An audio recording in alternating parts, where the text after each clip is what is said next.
And depends where the CT and the technical support is. If it's not available, then you go back to the basics of ATLS and with what you use. You have to do with what you have and how you can. You can still survive without CTs. There is a big portion of this planet that's surviving without CTs and imaging. But if you have it, you have to use it because ethically and legally you're bound by that. What are we waiting for? A Cochrane review showed that there is no RCTs so far.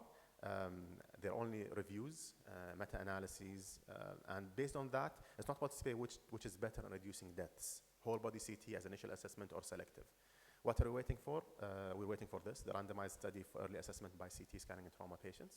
It's still not out, but I'll still be more liberal in imaging and go by mechanism and the history of the patient. Thank you. Thank you, Dr. Badr for this very concise and detailed talk. Our last speaker is Dr. Ahmed Al-Kindiri.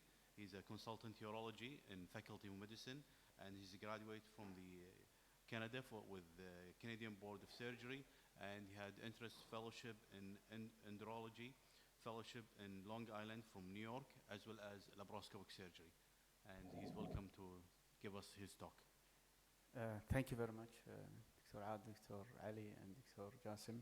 And thanks for the Kuwait Medical Association for inviting me to give you this lecture. I assume that not all our colleagues here are urologists, so I'd like to make it more generalized so everybody can benefit from this lecture. Everyone hears the term laser, he gets more attracted. What is laser all about? So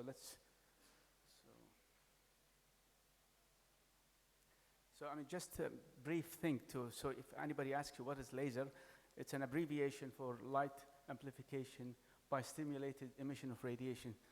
So basically, there is a power supply which is sent to an excitation mechanism, and this will trigger the lasing medium. This medium can be carbon dioxide, it can be a solid material like what we call holmium, it can be liquid, it can be a conductor. So at the end, there is a light, which is high energy light, transmitted through the machine. Just a few words about the laser energy itself. If you compare it to the regular light, usually it's one color, so we call it monochromatic. It has one direction, it's attached to each other, so we call it coherent. And also it's very important to mention that anybody who works with laser has to have some laser precautions, because this laser energy can be damaging to the patient, the personnel, and anybody in the room. So typically, most lasers require protection, eye protection, and you can put a sign so everybody knows how to deal with it. The holmium laser specifically is very safe, but it sometimes can injure the doctor's hand if the fiber is broken near the instruments. These are operative lasers. These are not outside or outpatient lasers. Just a few words. Everybody gets concerned about laser energy damage to the eyes. Usually, you can see it usually can affect the cornea, the lens, or the retina, depending on the wavelength of the laser itself. So that's why eye protection is important, specifically if you deal with what is called Nd:YAG laser. Let's go to our main topic. This is called holmium laser. This is very attractive in urology because, as we call it, it's like a multi-purpose laser machine.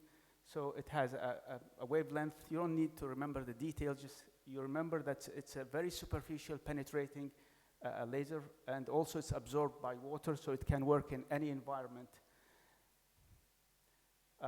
What are the uses? And I'll summarize that at the end. These are the multi-uses that we use this machine or this technology to treat. You can use it to break stones, but you can tell me there is an outside machine with the shockwave lithotripsy machine. So what is specific about this thing? When you fail the outside treatment, then you need to treat the stones. So how do we treat the stones? We do endoscopic approach, either by ureteroscopy or percutaneous surgery, and then you disintegrate these stones with this kind of laser. This laser technology breaks any stone. So this is the universal stone treatment laser, if you need to remember. You can also ablate or remove superficial bladder tumors, specifically if you have a recurrent tumor. Obviously, if you have an invasive tumor, then you have to go for more advanced surgery. You can cut with this laser. It's very precise. So if you have a narrow segment in anywhere in the urinary tract, it could be in the ureter, it could be in the urethra, you can safely cut it, better than what we call the cold knife, because it's a precise cut, less bleeding, and better outcome. You can remove tissues. more than bladder tumors. And a good example of prostatectomy, and we'll go over that quickly.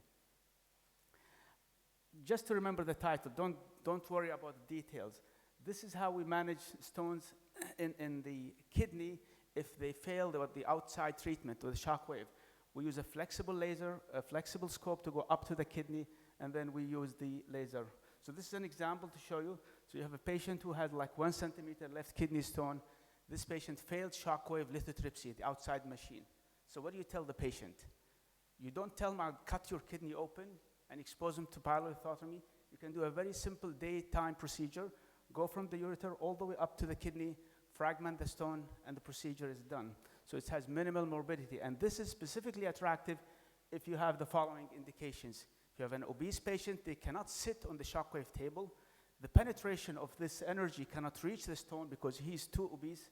Or if you have somebody who's on anticoagulants or antiplatelets, so these are contraindicated to treat them with shockwave lithotripsy because that's a blunt trauma, so you need to be directly on the stone and not on the tissues.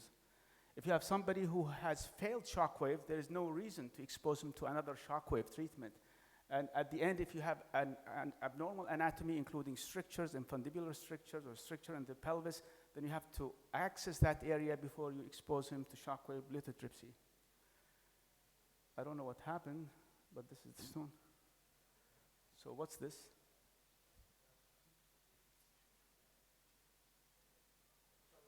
Huh? Something is covering. So just to explain to you how do we do this. So this is usually done under anesthesia, either general or spinal. We prefer general. Patients are put in lithotomy, and then we do cystoscopy, and then we access the kidney through a guide wire. This flexible ureteroscope, it's like very small. It's like a double J stent or like a tube. It can go very easily over a guide wire, and you are all the way up to the kidney, and then you can fragment the stone. I don't know if this is all happening. So this is one of the things we use, which is called the double lumen catheter. We put this catheter in the ureter. Okay, so this catheter has one lumen, which you can do a retrograde contrast study, so you can visualize the collecting system. At the same time, you can advance a wire. And then once you pull this instrument, which dilates the orifice and also gets you access to the kidney, you pass a scope over the wire, and then you are in the kidney. Another way is we put something called an access sheath. So this is the sheath that can go over a wire all the way to the kidney, and then this scope advanced all the way through to the kidney, and then you can fragment the stone with this laser. So this is how it looks intraoperatively. You can see the laser fiber in the bottom. This pointer doesn't work. So, and on the top, you can see the guide wire, and then we have something called an aiming beam, so you can see the stone easily and you fragment the stone. You have two options in treating the stones. You can either dust the stone, it takes more time, so you don't have to go in and out to remove fragments, or you can break it into small fragments and retrieve the stones. Sometimes when we treat these stones, they jump. So we have some gadgets that we can use to prevent the stones from moving. This is something called an accordion. You can advance beyond the stone and deploy it. So when you work on the stone fragments stay there. At the end, you can pull this device, and that can bring the fragments down. Another thing is called the stone cone. You can even advance beyond the stone and also work on the stone, break it. When you're done, you remove the coil because it can unfold. At the end, these are very tiny stones, so you can retrieve them for stone analysis, or even if you have to render the patient stone-free or make sure he has only gravel. So we use these, what we call nitinol baskets. They're very less traumatic and very useful. Another indication of laser in urology, specifically the holmium laser, the laser urethrotomy. So this is a tight urethral stricture. The patient, again, this problem is happening. So these patients have a typical indication to use laser urethrotomy is when you have a short urethral stricture, less than a centimeter, and you can give the patient a trial. You can see it's very tight ring. You don't see the rest of the mucosa. It's white fibrotic, so then you can use the laser fiber to cut it, and you have a clean cut, wide dilated urethra. The success rate is around 50 to 60%. It's not great, but it's worth considering because it's less invasive. The patient can go home. I don't know if how can we get rid of this. The other indication is treating bladder tumor. So this is a superficial bladder tumor. This is transitional cell carcinoma. If the patient comes to us in the first time, we don't do this. We resect a good resection to make the depth very useful to the pathologist, so we can really stage this tumor. But very common, these patients have recurrence, and we know these are superficial tumors, and the chances for them to progress are less, so we need to treat them symptomatically and minimize the recurrence. So in this type, we can use the laser to go to the base of the tumor and resect it in a very good way. Another indication, again, this is a case of what we call a uretropelvic junction obstruction. This can be congenital or can be acquired. So this right kidney is very dilated, as you can see, and there is a narrow segment in the upper ureter. So you can, again, go in, and then you can see this is the tight area. Then you can cut this. Obviously, when you cut this, you have to be away from the vessels. So usually when we are in the kidney, we cut laterally. When we are in the pelvis, we cut more medially, and to avoid the vessels, the pelvic vessels. So when we are done with this procedure, we put stents.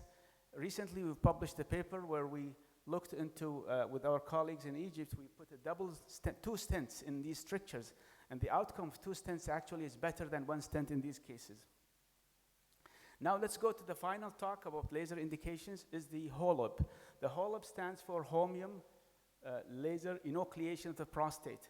So we enucleate the prostate, we don't resect. So if you imagine you have an orange and you have the bulb of it, and you just go between the mass and the cortex or the capsule, and then you enucleate the whole thing. But what will happen that you will have a big mass. How do you manage this mass? Then we use something called the morcellator. So here you can see the lateral lobes of the prostate, and then you have a laser fiber on the bottom. We make incisions. You don't have to go into the details. And the advantage of this technique that we use normal saline, so we don't use glycine or hypoosmolar solutions. So the chances of what is called TUR syndrome, or absorption of hypoosmolar solution, is not there. The bleeding is very minimal. We've done these cases in an anticoagulated patients or antiplatelet patients, but you have to be very careful if you really have to do that. Still, it's less bloody than the standard TURP. The other problem, if you have a large prostate, more than 100 grams, then you ultimately need to do open prostatectomy, or you resort to this technique. Because large glands, you will stay forever, you'll have more bleeding and problems. With this technique, we've done over 200 gram prostate with the patient going home in the next 2 days. So this is one of the, in the history, when we started this, actually when I was in Adan Hospital, and we have Dr. Yahya with us. Dr. Yahya, your picture is not there. So this is the inventor of the HOLOB technique, Dr. Peter Gilling. He's from New Zealand. We invited him in 2006, and we did these cases together, and we have a good number of cases with good long-term durable outcome. The best advantage of this technique is that if you have a younger patient who does not want to have recurrent of his BPH regrowth, this is more durable. Now there is data around 10-year follow-up, these patients where their chances of needing another procedure for the prostate is very minimal, less than 5%. So what do we do to prepare for this technique? You have this machine, you have a resectoscope, special device, you have a fiber, we have what we call the morcellator, and then just to show you the technique. So this is the machine, this is the fiber, we put it in the scope, and this is the morcellator. So at the end, you have a big tissue in the bladder, and you can't remove this tissue unless you use a morcellator. It has the instrument has a suction part and the knife part working interchangeably in the bladder, and this can suck and cut the tissues until you remove it into pieces. These pieces are very easily identifiable by the pathologist, so you don't lose your advantage of analysis of this histology after the procedure. Actually, this has been studied, the comparison between holmium laser enucleation and open prostatectomy over above 100 gram prostate. These are the standard cases that they're typically managed by open surgery, and there has been trials of over 5-year follow-up showing the holmium laser is superior than open surgery in large prostates. Also, you have the mean catheterization is very short. If you do open prostatectomy for a large gland, you keep it for at least for a week. These cases for 1 to 2 days. They can stay in the hospital, go home. They have a very excellent outcome. That includes all the parameters. Also, the best indicator that you treated the prostate well by any surgery is the PSA. The more you remove out of the prostate, the less the PSA will be, and this indicates that you've done a good job. And I think one of the things that people don't know in general who are not urologists, that not every TURP or prostate resection is the same, because if you remove 2 chips, you can come back definitely in 6 months with obstructive symptoms. But if you remove a good chunk of the prostate, then you will have a more durable result. And the best technique to remove as much as possible is actually this technique, which is the enucleation. In conclusion, so this holmium laser, which I used as the best example for our laser that we use in urology, has a multi-purpose, including lithotripsy of stones in the kidney, in the ureter, and the bladder. You can use it also to treat strictures of the urethra and also of the ureter, and it is useful in superficial bladder cases. And finally, it has shown to be the best efficient technique in treating benign prostatic hyperplasia. Thank you very much. Patient at the secondary level hospitals, and when we have a cancer diagnosis, we refer them to a specialist. Can you just enlighten us on how? Sure. You can hear me, huh? Yes. With regard to rapid diagnostic clinic, we have made referrals by basically fax. We have a referral sheet where it's actually basically the referral has to be from a physician. There is, whether it's from a hospital physician, from a surgeon, from any department that they can see, even in polyclinics. So we have it, we made an Instagram as well to publish it, to try and kind of like get the people to know about it, because we're still having limited numbers of patients, mainly the KCC outpatient clinics that are giving us the referrals. So we're trying to expand and trying to get people to know about it, because we're just started. And in our hopefully new KCC, it's going to be on a daily basis. Now we're doing it only once a week, because we're just in the process of trying to see the benefit and calculating how good it is in our system. And it's actually, we made a study recently that showed the majority of patients that are referred to our clinic, nearly 80% of them are diagnosed as cancer. So this is a good, really, percentage of diagnosis for these patients within 2 days. So the referral is a physician-based referral.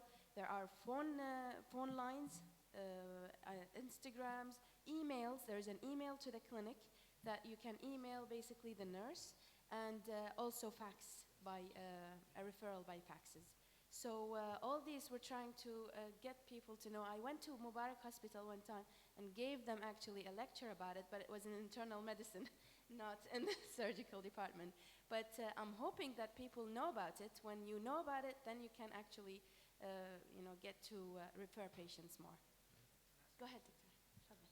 So now with the emergence of breast augmentation or breast Yes. implants, I know it's routinely people do mammograms before implanting, but someone Depends has on not, the age as well. yeah, somebody who's above 40 and they Yeah. has not done any mammogram, and they're worried about their breast breast cancer issues. So how do you approach them? With actually all plastic surgeons, before they do these surgeries, they are aware that they have to investigate the patient before doing these augmentations or silicone implants. Most of the surgeons that I know, they do all the screening protocols before they actually do that. But with augmentation, silicone implant, we have no problem. We can still diagnose patients. She still can go with the screening mammography annual with no difficulty. So there is no problem if you put. The only objection with these plastic procedures is the actually injections, is the fat injections or silicone injections. Because the problem with these, the patients that I'm facing, they have a lumpy breast at site of injections. And when I image them, even in the younger age group, when you're doing an MRI, they cannot actually differentiate between malignancy and these fat injections, because you get necrotic area. And the appearance is very, very tricky for a radiologist to say that this is not cancer. So the patient ends up having core biopsies for no reason, and they're all like basically fat injections everywhere. So this is very difficult and very tricky for us to follow these patients, as well as to diagnose them when there is a problem. So my only objection in these plastic procedures is the injections, really. But any surgical procedure, putting an implant, doing augmentation, reduction, there's no problem with the follow-up for these patients. Thank you. So those with the silicone implants, you'd order a mammo, MRI, or ultrasound? Mammogram for above age of 40. You can combine it with an ultrasound, but the mammogram is the main screening tool. Some patients, on selected patients, we can do an MRI, depends on the case and the findings, but your initial investigation is a screening mammography. And even with the silicone, a lot of people now, the technicians are trained of how much compression they would put for those patients who have silicone implants. Our problems before was with saline implants, and those that we were afraid that they will rupture. But silicone, as much as you squish, there is no actually problem with that, so it should be fine. Okay, can you, yeah, Okay. please. Dr. Zadan Mazidi, pediatrician. I have two questions, one for Dr. Jassim, the other for Dr. Badr. For Dr. Badr, about the CT or MRI for children with head trauma of 1.5 meter. And the child used to come after 6 hours with just vomiting and clinically well. So is it urgent to ask for MRI or CT? The other question for Dr. Jas about LASIK. I don't know if it is related or not. LASIK for eye vision correction. Is it safe or not?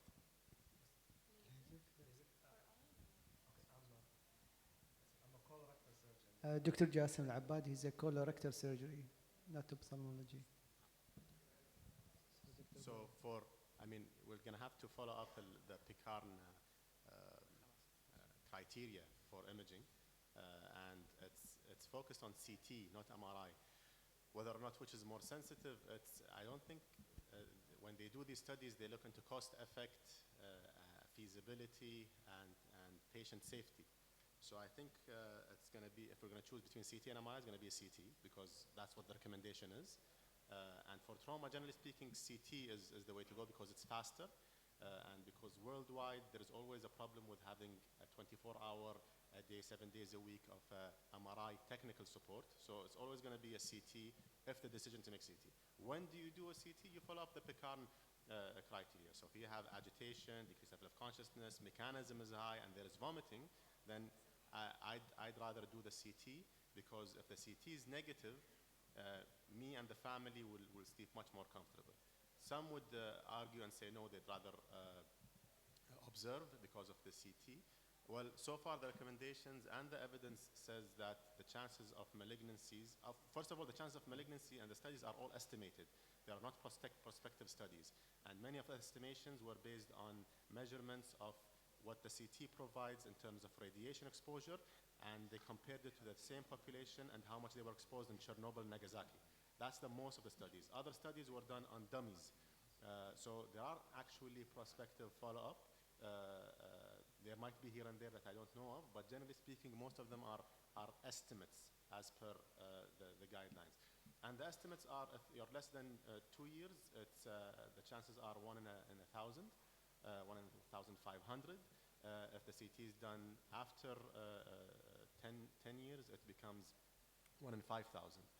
And it's still an estimate. So I'd stick to the criteria: vomiting, altered level of consciousness, agitation. I'll do a CT. Okay. Okay. Please, can you? Hassan Abdullah. Yes. I want to ask Dr. Badr. In the past, it was X-ray of the cervical spine, one of the primary adjuvant survey. Okay, as it exclude 85% of fracture X-ray. Now you said to us it's excluded only CT. This first of one.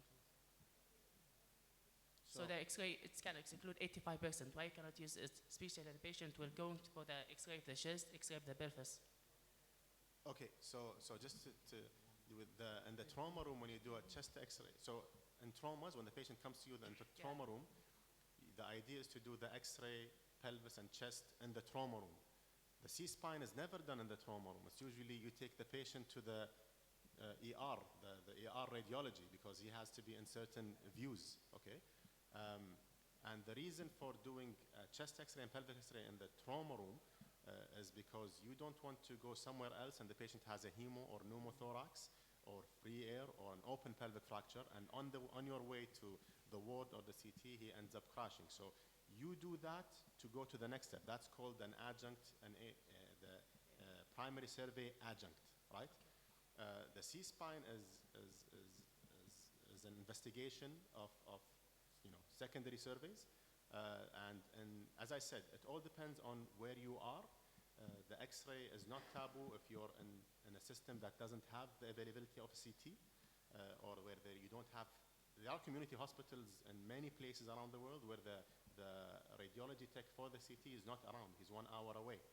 Do you do nothing? No, you're going to do a chest C-spine X-ray because you need to know, you need to do something to rule out the injury.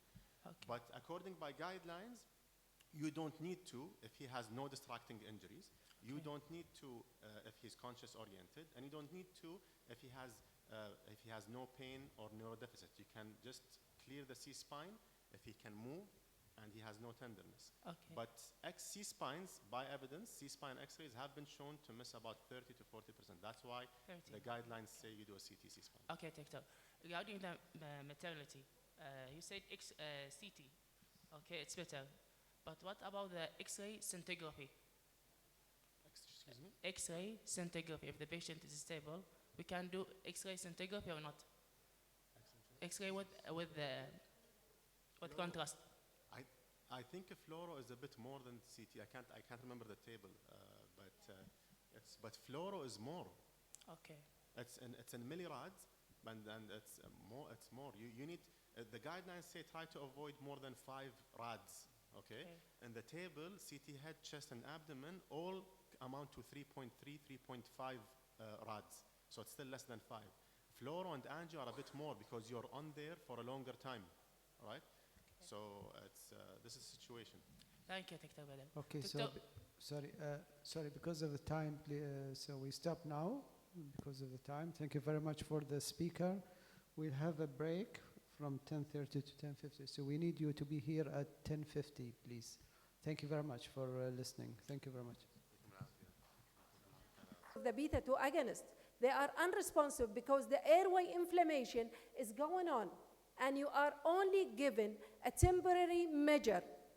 That's the bronchodilator, very short acting to relieve him temporarily. And his continuous process of airway inflammation, mucus production, mast cell influx, and all the allergic modulators are there, and then he will end up with a sudden bronchoconstriction on arrival to the ER. History, of course, of psychiatric diseases, psychosocial problems would affect the compliance of the patient. If they have confirmed food allergy, and this is not uncommon, that you find somebody who is asthmatic, and at the same time you do a skin break testing, and you find that he is allergic to sesame, he's allergic to mushrooms, he's allergic to so many things. And then these kids are also have very bad eczema. So they are allergic all in all.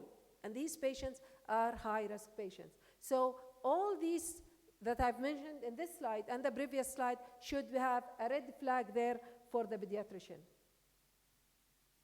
Very important in the management of asthma, trying to reduce the morbidity and mortality, is a written asthma action plan. This asthma action plan is actually tailored to the needs of each patient. So you will have to show the patient how to recognize that he is going to have an asthma attack. And the patients, usually the caregivers, the parents, will say that whenever he gets a viral upper respiratory tract infection, he would go down to his chest. Some of them, it should be individualized though. So those who are in step 1 who need only intermittent bronchodilators would need only the bronchodilator, while those who are with very bad history of getting admitted to the ICU should seek immediately the medical advice or start a course of oral steroids if this is not feasible. So it should be tailored and individualized for the patient's medication, level of asthma control, and health literacy. And based on the symptoms and or the big expiratory flow, which we used to give patients at home, unfortunately, our patients here in Kuwait, they don't like to do this at home. They go by the symptoms. So if they say that their big expiratory flow is decreasing to 60%, that they should go and seek medical advice. If the graph is dipping and the parents are educated, they should go also and seek medical advice as soon as possible. The action plan should include the usual asthma medication, like if he's on salbutamol inhaler, when to increase the reliever and controller, and when to start oral steroids, and then how to access the medical care. Like if you have a hotline in your department, if they go directly to the casualty, if you tell them right in the asthma action plan that this patient is a red flag, if he goes to the ER, he should be immediately evaluated and seen. When combined with self-monitoring, regular medical review, action plans are very effective in reducing asthma mortality and morbidity. And here again, it talks about increasing the reliever, increasing the controller, and then if no benefit within 48 hours, then you contact your doctors or start oral steroids. These are the levels of asthma control, and if you go to the gray zone, this is the very well controlled, yellow zone is poorly controlled, and red zone is the uncontrolled. It's like the traffic lights. So if I'm in the clinic, the first thing I would ask my patient, how many times per week would you use your reliever medications? How many nebulizers does he have? How many buffers does he take? If they take need it more than twice a week, or have morning symptoms, which is very suggestive of asthma, evening symptoms, or exercise-induced limitations, then this will put him in the yellow zone. If they don't have any, then this is very well controlled. If he's above 6, I'll do a pulmonary function test, and it will be normal or near normal. While those in the yellow zone will have in between around 80% predicted. So if I go to the uncontrolled, the red traffic light, you stop there. These patients will need more of a reliever medications, will have morning time cough, nighttime cough, they can't sleep at night, they go running in the PE lessons, they can't run, they just stay back, and indirectly you can ask the kid, if you are in the PE lesson and they start racing, would you be in the middle, in the front, or at the back? And these in the red zone would usually say, I can't, I just sit down. Any exacerbation in the red zone should allow us and prompt us as pediatrician to review their maintenance medication.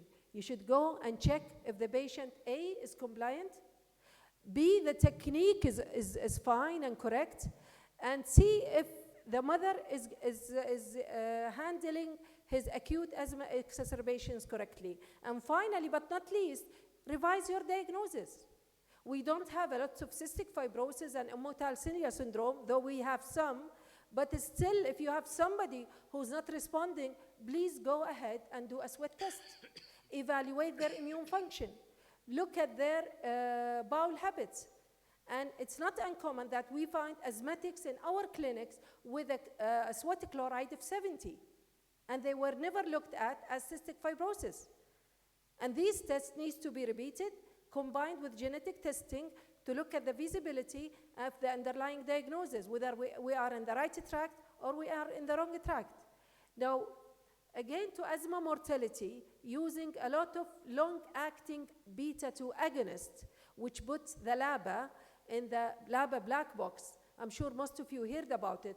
The LABA black box refers to mortality that happened secondary to overuse of long-acting beta-2 agonists. Because again, this gives you the false sense of security that you are fine. With 12-hourly doses, you feel fine. Use the Cerevant, the Salmeterol, and you feel okay. You don't use the steroids. And this put the company, actually, without mentioning any names, under probation to look into the fact that we received deaths related to overuse of LABA. And finally, the consensus was that this is because these patients were not using steroids, and their airway inflammation kept going on and on until they came in silent chest. Actually, in Bristol, UK, where I used to work, we arrived a 16 years old who was using only bronchodilators, and he arrived dead to the ER early morning. So this gives you, again, a false sense of security and relief. And the inflammation of the lower airways goes on and on until they come in a very bad situation. So this is for LABA, and then the company started combining long-acting beta-2 agonists with steroids. So rarely now you will find a LABA alone, except maybe in the adult side. Because if you combine it with steroid, you guarantee that the patient will take at the same time a dose of inhaled steroid. Now, the GINA guideline just launched in 2015, few points that I will highlight at the end of this lecture regarding adding on tiotropium, which is an anticholinergic drug via inhaler in steps 4 and 5. And this is actually for those above 18, so it's beyond our scope as pediatricians. And it is now included in the recommendation, although before it was just added on as the plus or minus. Now, the second thing here we can see is in step 4 and 5. Sorry, the microphone is stuck here. So in step 4 and 5, they added the anticholinergic, as we mentioned, medium high dose steroids. And step 4, they've added the anti-IgE. The anti-IgE is specifically added for patients with very high IgE count. The drug blocks the IgE, so it prevents the pathway of activating the mast cell and releasing of mediators to initiate an attack of asthma. Of course, short-acting beta-2 agonist can be used as needed, and now long-acting beta-2 agonist formoterol can be used as a reliever medication because it has a very quick onset of action compared to the others. It acts within 3 minutes.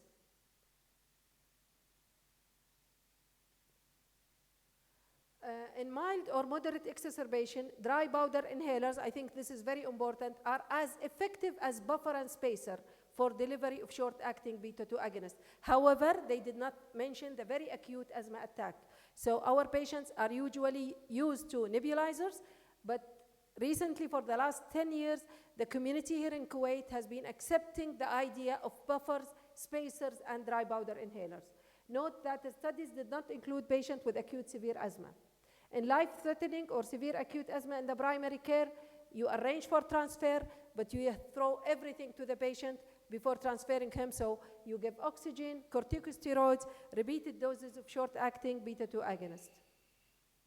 In preschool children with acute exacerbation or wheezing episodes, the parent administered oral steroid or high-dose inhaled steroids are not recommended. These are the new recommendation because under 5 years of age, if you start repeated courses of oral corticosteroids, this will affect their lung maturity, so it is not recommended.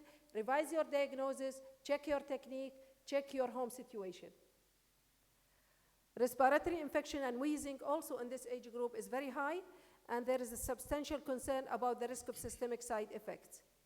There is a new flowchart in the GINA guidelines for the preschool children. It is very crowded slide, but it is what we usually do in our daily activities, back-to-back nibs. If he is improving, maintain SATs. If not improving, you shift to the ICU and you start repeated doses of nebulizers, and at the same time, you start your oral steroids or IV steroids if he's going to be admitted. You have to know the risk factors of overusage of short-acting beta-2 agonist. High usage of short-acting beta-2 agonist is a risk factor for exacerbation because, as we said, the ongoing inflammatory process